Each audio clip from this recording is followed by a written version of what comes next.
உதயநிதி ஸ்டாலின் துணை முதலமைச்சராக நியமனம்.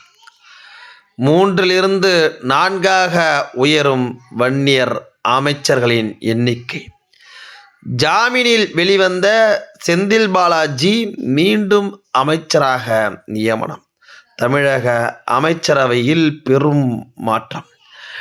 டெல்லி பயணத்திற்கு முன்பாக தமிழக அமைச்சரவையில் மாற்றம் இருக்கும்னு முதலமைச்சர் மு.க.ஸ்டாலின் சொல்லிட்டு தான் கிளம்பினாரு. அதே போலவே மோடியை சந்தித்து வந்த கையோடு தமிழக அமைச்சரவையில் பெரும் மாற்றத்தை ஏற்படுத்தியிருக்கிறார். கடந்த சில மாதங்களுக்கு முன்பாக உதயநிதி ஸ்டாலின் துணை முதலமைச்சர் ஆகுவாரா என்ற கேள்விக்கு பழம் இன்னும் பழுக்கலன்னு சொன்னார். இப்போ பழத்தை புகை வச்சு பழுக்க வச்சுட்டாங்களாட்டிருக்கு. அவரை துணை முதலமைச்சராக நியமிச்சிருக்கிறாங்க. அத்தோடு வன்னியர் சமுதாயத்தைச் சேர்ந்த பனமரத்துப்பட்டி ராஜேந்திரன் அமைச்சரவையில் சேர்க்கப்பட்டிருக்கிறாரு. இதற்கு பின்னால் மிகப்பெரிய அரசியல் இருப்பதாகவும் பேசப்படுது.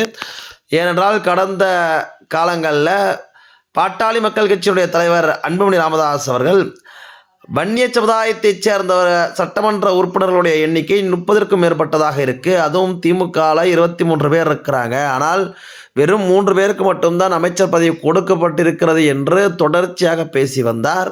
அந்த காரணத்தினால் மேலும் ஒரு வன்னியருக்கு இடஒதுக்கீடு கொடுக்கப்பட்டிருக்கு. அத்தோடு பொன்முடிக்கு உயர்கல்வித்துறை பறிக்கப்பட்டு வனத்துறை கொடுக்கப்பட்டிருக்கு.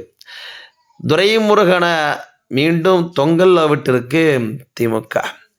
கோவி செழியன் புதிதாக அமைச்சராக நியமனப்படுகிறார்.